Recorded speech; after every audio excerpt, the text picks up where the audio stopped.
আপনাদের এইরকম কোন ইখতিয়ার নাই আমাদেরকে ডিকটেট করার যে শান্তির ভিতরে আপনারা সিদ্ধান্ত নেন, না হলে আমরা সিদ্ধান্ত নেব।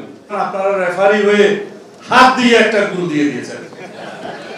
ভাই সাহেব, আপনারা যারা 1971 সালে উল্টা দিকে যাত্রা করেছিলেন, 1947 সালে বিপরীত দিকে যাত্রা শুরু করেছিলেন, জাতীয় পার্টির হাত ধরে হোসেন মোহাম্মদ এরশাদ সাহেবের সহচর হয়েছিলেন, আপনারা আবার যদি আওয়ামী লীগের হাত ধরে পুনরুত্থান চান, কি পরিণত হবে আল্লাহ মালুম।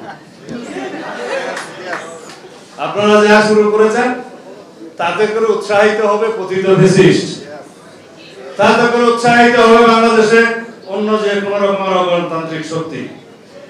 কিন্তু সেই যুদ্ধে যদি আপনারা বলতে চান যে আপনারা খেতে পারবেন না, সেই জন্য বাড়াবাতে ছাই ছিটিয়ে দিবেন, সেটা বাংলাদেশের মানুষ আর কখনো গ্রহণ করবে না, সেই সুযোগ দিবে না।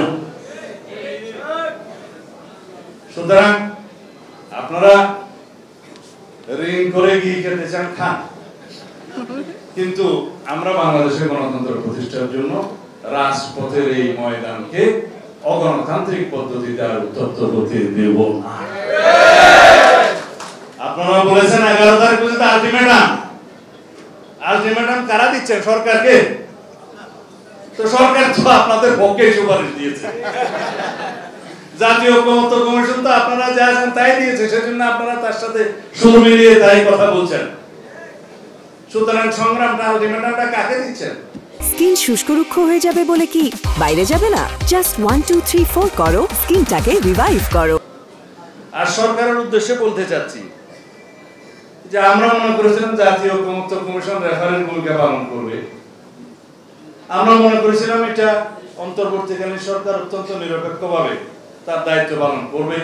তত্ত্বাবধায়ক সরকার যে জন্য প্রতিষ্ঠিত হয় একটি নিরপেক্ষ, সুষ্ঠু এবং গ্রহণযোগ্য নির্বাচন অনুষ্ঠানের জন্য, সেই দায়িত্ব আপনারা পালন করবেন।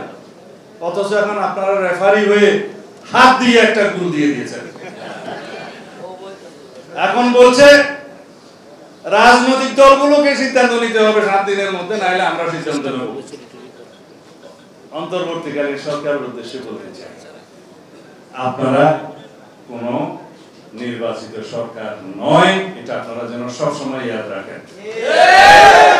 আপনাদের এইরকম কোন ইখতিয়ার নাই আমাদেরকে ডিকটেট করার যে শান্তির ভিতরে আপনারা সিদ্ধান্ত নেন, না হলে আমরা সিদ্ধান্ত নেব। এত শক্তি প্রদর্শন আপনাদের বোধহয় মানায় না। গণতান্ত্রিক ভাবে আপনারা নিরপেক্ষতার সাথে আগামী দিনের একটি সুষ্ঠু সুন্দর নির্বাচন অনুষ্ঠানের জন্য সকল যাবতীয় কর্মকাণ্ড করেন। আমরা আপনাদেরকে সমর্থন করেছি, করব ওই সীমারেখার মধ্যে। আপনাদের সীমারেখা হচ্ছে যে আপনারা একটি ঐতিহাসিক নির্বাচন অনুষ্ঠান করবেন।